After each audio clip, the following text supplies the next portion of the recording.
From the darkest corners of Tumblr comes a podcast where we take two of your favorite fictional characters, get them together, and ask, do we ship it? Hey guys, welcome back to Ships in the Night. I'm Zach Wilson. And I'm Greg Goodness. Sharks, thank you so much for having me on the program today. Sharks, infusing alcohol into stuff is huge, right? We've got infused cola, we've got infused seltzer. So I am proud to bring you the next big alcohol-infused thing, eggs. That's right, Rocky drank them and got big and strong, but what if he also got messed up? That is the pitch behind alcoholic eggs. It's the thing that's going to close out the summer, take us all into winter and beyond, thank you. What does it have to do with sharks? The Sharks are going to be, they're investing, the Mr. Smiles is going to be getting 5% of the company at $50,000. Mr. Cuba Gooding Jr., that's his name, right? While Greg works out what he's talking about, I'd like to introduce you guys to our guest for today's episode of the show, Rachel Goodman. Hey, everybody. She's a host at AfterBuzz TV. She's an author, so many wonderful things, and I am honored to welcome her to the show today. Rachel, how are you doing? I am doing really well and very excited to be here. I hope you're ready for some shipping. I am. My inner 12-year-old self, who used to write fan fiction, is very excited for this. Perfect. See, I'm scared because you have the years on us now. This is a relatively young podcast in the grand scheme of things. So it's like we're going in with a veteran. So I'm very nervous. Please be gentle with us. Yeah. Don't hold back. Don't be gentle. We want the hard truth of these ships and what they're going to be like. And let's dive into our first one. This one was sent to us by Nathaniel Scott. He sent it to our email, shipsinthenight@gmail.com. And this one is Carol Danvers, a.k.a. Captain Marvel, and Kimberly Hart, a.k.a. the Pink Ranger. The original Pink Ranger of the American shows from Mighty Morphin Power Rangers. What do you guys think? I'm into it right off the bat. I mean, obviously, you have the original bad girl of Kung Fu martial arts. I guess you could call her the original bad girl. And she certainly has super-esque powers. Maybe not in the traditional sense, but she definitely is up there. There's some sort of crossover that I see happening. I can absolutely see a crossover with this. Their personalities are, it's okay. So it's like you have two very, very strong people, but in different ways, especially Kimberly, who was kind of like this valley girl at the beginning of Power Rangers. And we kind of gradually watched her transform and just everything. And I think that what they bring to the table is very different with their unique abilities. Yeah, I mean, they both are constant fighters. I think it's one of those things where Carol sort of realized who she was very young. She always knew what she wanted to do, or who she wanted to be, even before she discovered that she wanted to be a pilot and then a superhero. But she knew she wanted to be a fighter, and she's very military driven, which is where Kimberly grows to. So that, I think, Kimberly kind of just dove right into that role, huh? She discovered the Zord and then was like right in the suit. That is a very fast origin story. Well, no, what I mean is, but she came to that to enjoy that part of life, whereas Carol just lived it forever. So I think there's something about finding someone who you relate to, relating to the person you found as an adult over just who you were as a child is something very real. Fashion is going to be a real problem in this relationship, though. I'm going to call it right off the bat. Captain Marvel, not a big fan of the pink as far as I know. Yeah, and the thing with Carol is that I feel like Kimberly was definitely more of a girly girl, especially in the beginning. Not that she didn't hold her own, and not that she wasn't super strong and powerful, but I feel like Kimberly, obviously I could see her being more she's the gymnast. She's the one who could have been, could have just been more of your typical cheerleader. Yet she's also the Pink Power Ranger, so there's a whole different dynamic there, but definitely into fashion, whereas Carol, yeah, no, not so much. Not so much, but I don't think that would mean that Carol would be opposed to somebody she's with being into that part of life. After all, most couples are not 100% into the same things. That's after they get into the relationship. I think we need to go back. what's the meet cute between these two? It's obviously on a battlefield of some kind, right? I feel like when they meet, like, okay, I'm just going to go out on a limb and say outer space. Yes. And, yeah. And so they're on some planet fighting, you know. They're on the moon. They're fighting Rita Rapunzel. Yes, they're on the moon. And basically, it's one of those moments where they both see each other. They're fighting on the same side, but they don't know it yet. They see each other and time just kind of stops. But Carol, I feel like, would be more hesitant to rush into the relationship. Oh, yeah. Well, she's got to be a little bit more cautious and calculated. She's got those years on her that have told her that she's been burned before, baby. And just because she sees a pretty face, well, she wouldn't even see the face. She'd be like, who's behind that visor? That's sex. She just sees the outline. Look, those are very form-fitting costumes. Yeah. I think we all grew up watching it. We know. Yeah. But so yeah, I think it's some kind of big battle. They're at the blue zone on the moon, and it's where Rita Rapunzel hangs out. It's all in the same universe. Rita's there causing havoc, and there's a bunch of putties, and Carol's like blasting them with energy blast. Kim swoops down. And she just like with no ostensive powers except for like a fighting ability, which like there are a lot of people in the Marvel universe who just punch people. Mm-hmm. Carol's seen it before, but Kimberly's holding her own, and Carol, I think, is like, damn. Yeah, I like that a whole lot. I also like the contrast between, like, Kimberly is just punching people and, like, doing sweet karate moves, and then all of a sudden Captain Marvel just vaporizes someone, and Kim has to be like, whoa, that's not how we do things around here. This is a Y7 kind of battle. We just punch people, then they magically dissolve. Carol's like, this is way more efficient. Yeah. And brings Kim under her wing. Yeah. To teach her her ways. So does Carol... That's good. Ooh. That's really good. It's like, listen, your punches are cute and everything. Let me show you how it's done. Here's a question. Does Carol team up with the Power Rangers for a while, or does she take Kimberly off onto like a duo mission? I think she takes Kimberly. Because I think that we can go off the fact that Kimberly, you know, there's a certain point she left the Rangers anyway. So maybe this is like an alternative reality where right before Kim's going to leave, this happens. And so Kim, this is like the new reason why she leaves. She leaves because she wants to pursue a relationship with Carol.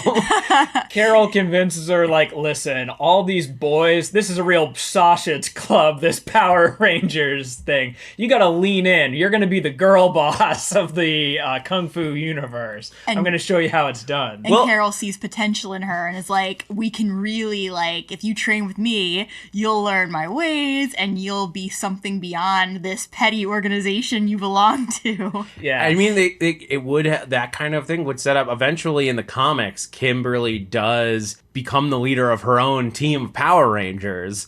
So maybe this is where she gets that expertise on how to lead a team. Kimberly is just the new Zord. She's like trapped behind that glass pane.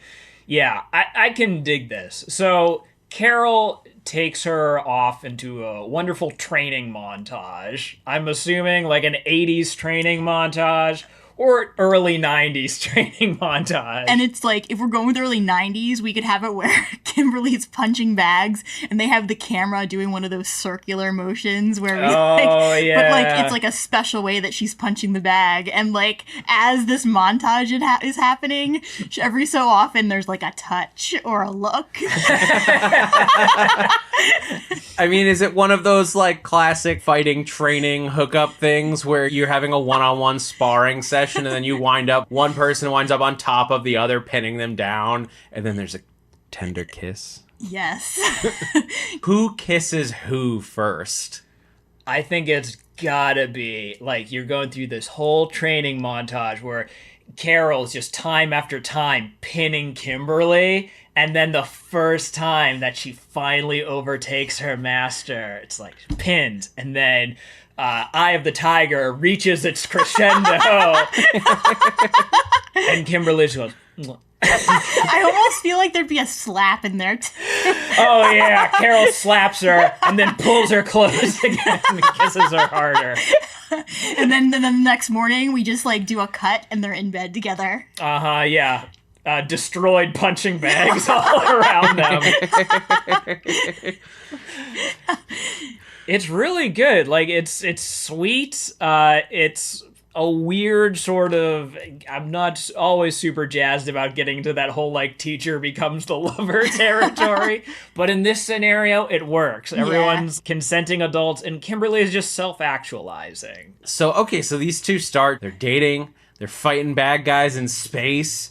What does the relationship look like? We can see what their day-to-day is because they have a job to do together, but a work and home relationship blending together like that is always stressful. Here's what I think. I think that Carol, like, I think her natural tendency is to try to lead. So I think she would try to take, not control, but, like, I don't think that she'd be abusive, but I feel like she would try to be the dominant one in the relationship, and Kimberly wouldn't always be having that. And I think that they would eventually get into fights because of that.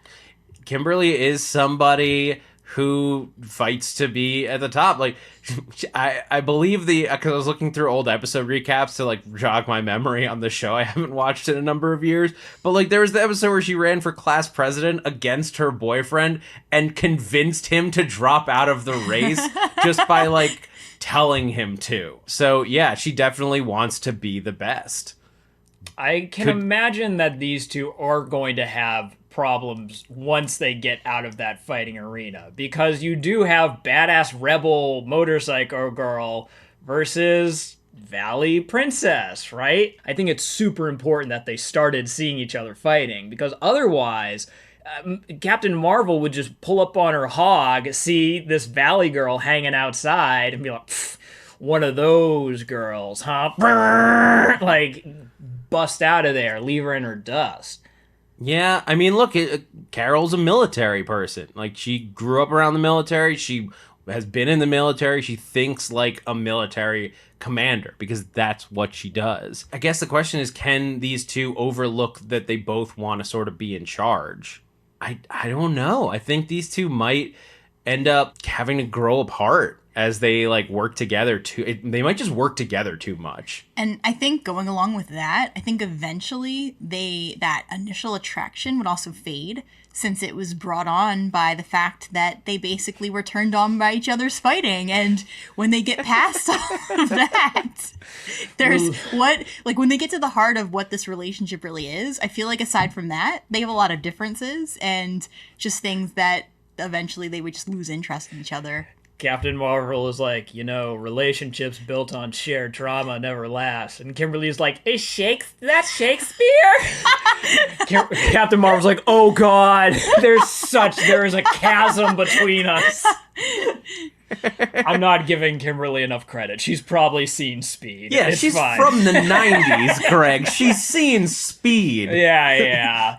Still, but you get what I'm saying. There is definitely going to be that divide there. No, there is certainly. I mean, that's the other thing. These two both were, like, growing up in the 90s, so the eras work. I guess, as far as the question of do they make it, I don't think they do.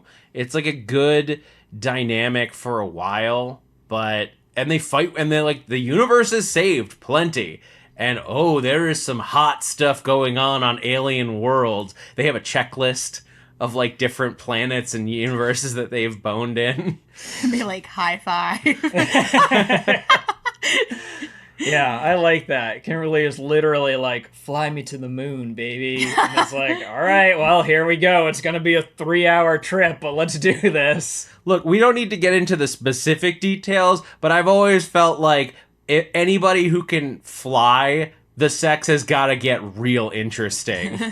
Although Carol, that's part of what drives a wedge between them, is Carol is like, listen, it's not enjoyable for me. I have to focus so much energy on, like, keeping us in a artificial atmosphere and making sure we don't get blasted by gamma radiation. Like, I can't be present in the moment when we do this. Also, just saying, Kimberly's a gymnast, whereas Carol, I just don't see her as being that flexible, like in terms of like the, actually the moves. So I feel like Kimberly would get bored in that respect too. That is what drives Captain Marvel, though, is she's like, oh, God, it's so far to the moon, but God, she's flexible. There's some crazy stuff that we can do. All right, well, here we go. Do you think they'd have sex in the Zord? Oh, for sure. The Zord is... I love that like the Zord is coming together piece by piece, and they're not the like, Megazord, not with 4 other people around. Just no, in Kimberly's it definitely Zord. is, because they're all assembling, and then they're like, all right, and where is our right arm? Where's our right arm? Where's it? Oh, God! Oh, no! Get it off the video screen! Get it off the video screen! Let's Tommy's figure like, out. oh, yeah, hold on. In order to turn it off right away. Yeah, exactly. Tommy would be crushed. This is the early 90s. Leave it on! Would he, though? Or would he be like, nice? He's happy for Kimberly that she's happy. Maybe he's jealous. He's probably jealous. Yeah. But I think much in the way that we've entered into this sort of teaching relationship, they go out of it that way as well. They both learn something very valuable about themselves. I think that Kimberly realizes that she can't be necessarily suckered in, is probably not a great term to use, but accurate. Can't be suckered in by power. And Carol, she needs to learn, like, hey, just because you see an immediate, like, attraction to somebody on the battlefield doesn't mean that it's going to work out for you. Like, you need to think these things through, Carol, just a little bit. Yeah, and then maybe next time she'll base it more of like an intellectual connection and not just seeing somebody. Well, she knows tons of fighters. Like, there's a reason that, like, she was dating Rhodey. The military connection. Like, she needs somebody who understands what drives her. And Kimberly, as much as the fight drives her, it's more than just that. Yeah. But Carol, I have faith we'll find that person in the future. Next time she's kicking somebody's ass and a sweet sidekick shows up beside her, she's gonna be like, so, what kind of books do you read? Ha-cha. Let me get to know you as a person. I think that we can close the book on Carol and Kimberly.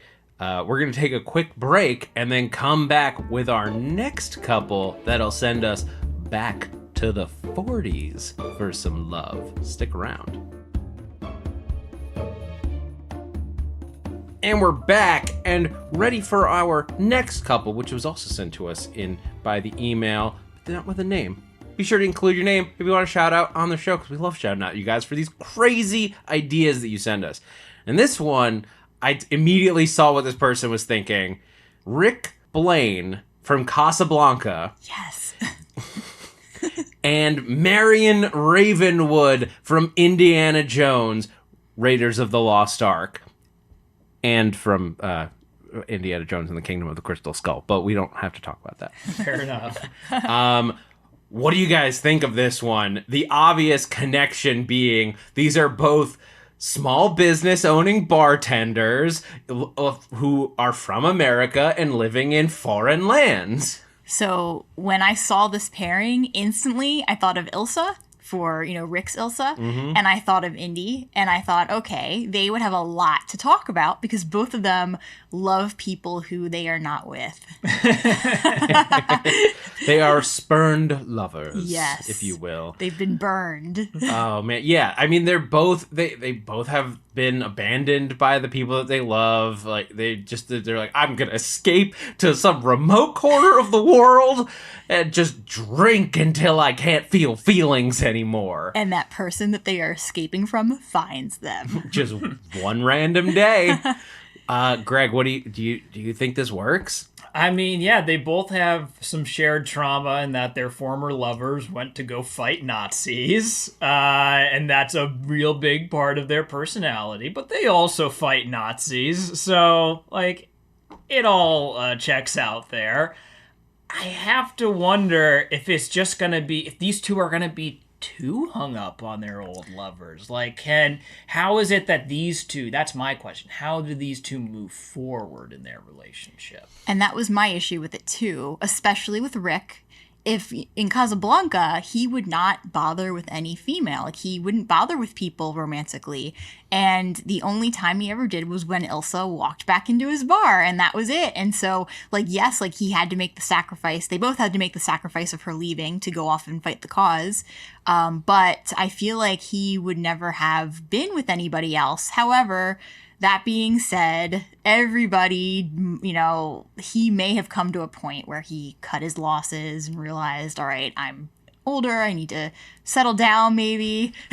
And I feel like, though, he would not have remained at his bar. So then the question becomes, where would he have met her? So I actually think I have an idea for this, for our meet cute for these two, because I think this is post Casablanca, so it's after the events of Casablanca. So he's been reminded what love feels like, and that it is something that he probably wants, even if it wasn't right with Ilsa. It is something he could find in the world, and with the Nazis coming and probably going to take him away, he has to get on the move and start traveling the world again, probably as a fighter, probably against the Nazis, and he finds himself in this lonely mountain bar in the middle of nowhere with a beautiful bartender named Marion. And this is pre Raiders of the Lost Ark. So this is before Indiana Jones has shown up. So she's still bitter and angry at him. And then she meets this guy who walks in, who understands what it's like to run a bar in the middle of a foreign country. And I feel like this particular situation, I feel like with them, they would meet. And it's one of those situations where they're very logical and there's not a lot of like passion behind this meeting. It's more like he just sits down and like, I would love to read the dialogue between the two of them, because I feel like the back and forth, I feel like Rick would be like short, but every little thing that he said would have a deeper meaning. And kind of the same thing with her. She would kind of like really mesh well with that and like kind of respond well to him. And that she is so logical and so like grounded that they would have a really good like, you know, conversation, and that he would just keep going back into this bar and then they would become friends. And that's how I see it first. He would be like dropping all of these like deep wisdom things on here, like, kid, you got to move on with your life. You got to find who you are really deep inside. And she just listen here, sugar water. You have a beautiful bar here, but that don't amount to a hill of beans. You don't clean it up a little. You need to get outside, see the world. He was looking at you, kid. Yeah, the thing's bigger than you and me.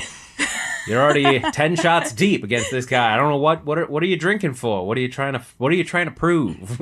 Yeah, and then she just has like witty comebacks to everything that he says. I'm trying to prove that I could kick your ass, Rick. Whoa, ass. I fought Nazis, but even that's too much for me.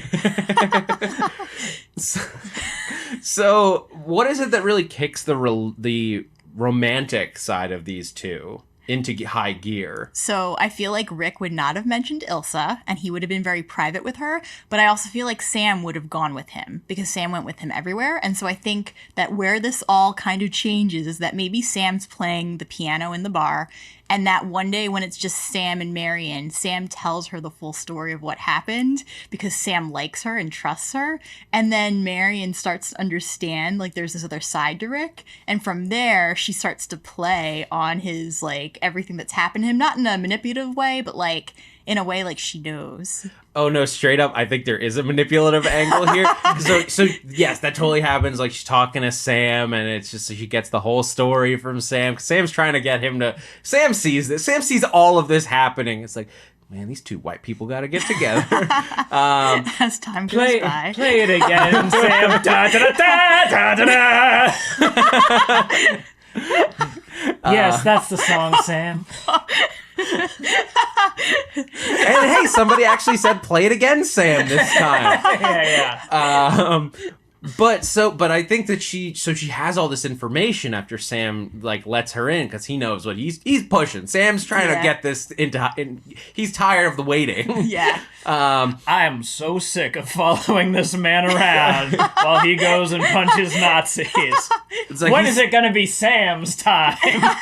He's like, Rick's so irritable. I just want to get him laid. And what if a plot point, like a subplot point here, is that Sam meets somebody at the bar, and so he falls in love and he wants to stay and be with her.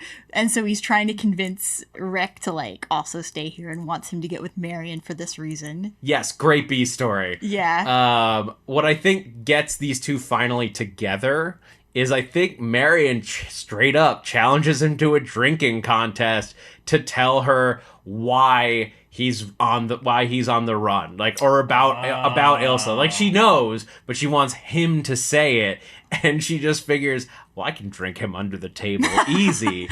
What's in it for me if I win? Half a pack of cigarettes? Well, hot damn. All right, I'll play.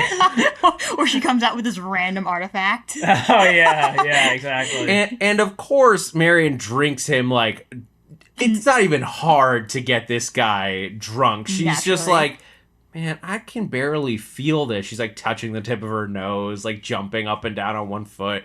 And Rick's like passed out on the floor. But the next day, he tells her the story of Ilsa. And as he's telling her, it's like, so I just said to her, here's looking at you, kid. and she just kisses him straight on the mouth. Like, Marion is the instigator here, right, for sure. And these two are just inseparable from that point. That line doesn't make any sense. Now kiss me, you fool! I think that totally works. So these two, they have the shared trauma, and now they're coming together. Is it a healing thing where now they're just homebodies and they're like, we don't have to fight Nazis anymore, we can just be at home? Or does that call circle back around and pretty soon they're like, hey, we gotta kick Hitler's ass? Ooh. I think they just run a bar together. To be perfectly honest, like, because if Indiana Jones hadn't shown up, I think Marion was perfectly content just running her bar. And Rick was perfectly happy just running his establishment. He didn't need to get back involved. He didn't want to. His hand was forced. Yeah. And like Marion was, it was literally, she wouldn't have left except that it was burned down by Nazis. So, yeah. Oh, go ahead. Well, I was just going to say with Ilsa's the only reason that like really showed Rick that he needed to fight for something again. And so that to me is, she's his end game. And that she will, like, in my mind, like, I know there's no like canon for it, but like in my mind, Ilsa will always be the one for Rick. So what I'm thinking is that we have this like story, this romance between Rick and Marion where it's very healing and they're just at the bar and they maybe are just running a bar together, or maybe he's just working for her while she runs the bar. And they do have this very calm, kind, like loving relationship. But I feel like in their hearts, they still both love other people. And I think that's part of it, is that in this relationship, they both recognize that there's somebody else that they each have loved first. Well, with that in mind, if this is pre-Indiana Jones, eventually Indy's gonna come looking for that medallion and to kick off the plot of Raiders. What happens when Indiana Jones walks in and finds Marion and Rick running this bar? Plot twist. Somehow he's connected to Ilsa. And he brings, and like, somehow, I don't know, that would just be a crazy plot twist, but it would be... Their exes are hooking up. Indiana Jones and Ilsa are just making out furiously and fall through the bar. She was taking some archaeology classes. Yeah. She's one of those crazy students in the beginning of that movie. Or like, basically, Indy comes back and he sees Marion and Rick. And at first he can't do anything about it, but then when he hears enough of what's going on, he's like, did you say that? He says to Rick, did you say Ilsa? I know where she is. She's back in my hotel room. We've been going at it furiously. And yeah, that's when Rick snaps. He's just like, baby, we both know that we're going to be settling for each other, so why don't we get out of here? Move to Switzerland, someplace neutral. We'll never deal with Nazis ever again. We won't have to grow as people, and we'll just manage this bar into oblivion. Is that what you guys think happens? Listen, that's a flight of fancy for me. I do not love the Indiana Jones timeline long enough, or well enough to make a final decision. I leave that to you two, where it goes from there. So I guess, Rachel, I'll ask you, do you think that Indiana Jones showing up and asking for the medallion does that go the same more or less as it does in the movie? Or is she just like, you know what, fine, because she's got Rick, so she's like theoretically moved on. She just like gives him the medallion and then leaves. And so so like the plot of Raiders would move a little bit differently because she wouldn't be in it, but Okay. like, so maybe the Nazis will like, well, I guess they would just meet their own destruction at the hands of the Ark faster. I think that it does fit the timelines, and I feel like Marion seeing Indy would change her mind. Like, I just feel like that would be that would make her decision. And it would be hard if she's in a relationship with Rick, but I just don't see her. I don't see her choosing Rick over Indy. Rick gives the exact same goddamn speech twice in a row. He's like, listen, you have to go with this Indy fella and fight Nazis, or otherwise you'll regret it. Maybe not today, maybe not tomorrow, but soon and forever. And your place is fighting Nazis. And then at the end of this movie, he has no person to turn to and say, this is the start of a beautiful friendship. Instead, he's just saying it to himself. Yeah, and Sam has self-actualized. And the whole Goodbye. The whole theme was about self-love. Goodbye, Sam. This is the beginning of a beautiful introspection, I suppose. Exactly. And Rick learns that he should just be his own friend. Well, Rick learns that you have to love yourself before other people can truly love you. Well, I suppose I'm doomed to walk this barren earth until the end of time, alone, forever. I wonder how long before self-actualization becomes a concept. And then kind of like, if this were like a Family Guy episode, we see Sam running off with whoever he found. And like, wait, like really fast, like an animated Sam, and then say goodbye. Sam found Short Round, and now they're like best buds hanging off to go on crazy adventures together. Oh my god. That timeline adds up. Yeah. All right. I think that's it for Marion and Rick. The short-lived He self-love basically just romance. pushes, and like he pushes her to get with Indy more than she does in that movie. Nothing changes in Marion's timeline at all. She still has to give birth to Shia LaBeouf. Yeah. Poor Rick. Jesus. Someday we'll find love for you, Rick. Yeah. Someday. When Elsa comes back. But today is not that day, and we're going to take another quick break and come back with our Matchmaker segment. And we're back for the Matchmaker segment. Before we dive into everything, I want to take a quick moment. Thank you guys all for listening. Thank you for your support. Those of you who have left us reviews, whether it's on Podbean or iTunes or Google Play or any of those spots, we really appreciate it. It makes us feel good. It makes my heart smile when people enjoy this insanity that we have put onto tape. Yeah, and for those of you who haven't rated and left a comment, oh, why are you breaking our hearts? Why are you holding back on us, man? Yeah, we super appreciate it when you give us a shout out. We also appreciate when you tell us that we're wrong. Nomad Foy over on Podbean pointed out that in the episode where we were deconstructing a Mallrats character, the topless fortune teller, not actually in the shopping mall. They had to go on a grand journey all the way to the flea market for that. So we were wrong. We apologize for this error, sincerely, wholly, from the bottom of our hearts.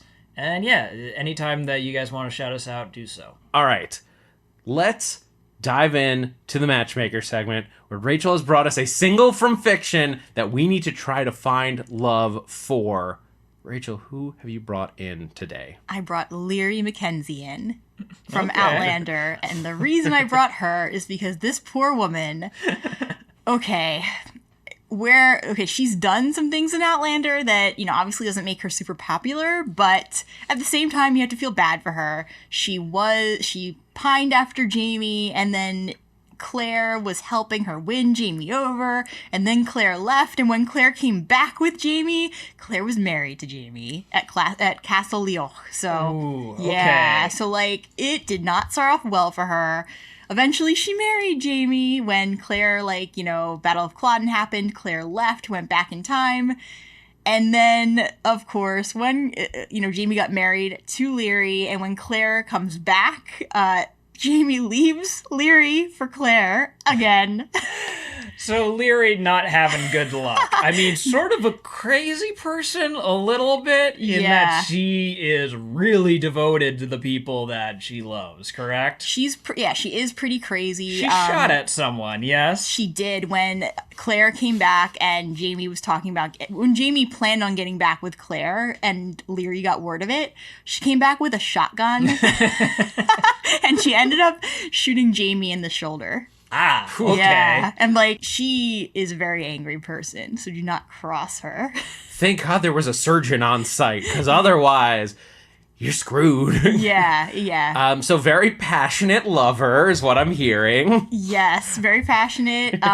She is very, very, very good to her 2 children, and she's very, like, when she, like you said, when she, you know, loves somebody, she has her whole heart in it. And she will love that person forever. Okay, well, I think we got some choices for you. Hopefully, we can provide as a matchmaker service and do our jobs, which we've been doing so well for so many episodes.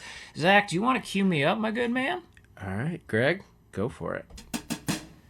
So Leary needs someone that is passionate. Someone that understands that when you're in love, you will go to the ends of the earth for that person.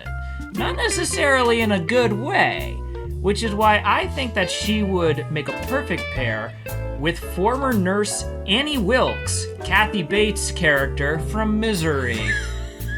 This is another woman who understands that when you truly love someone, you do not let them go, even if they desperately want to escape that situation.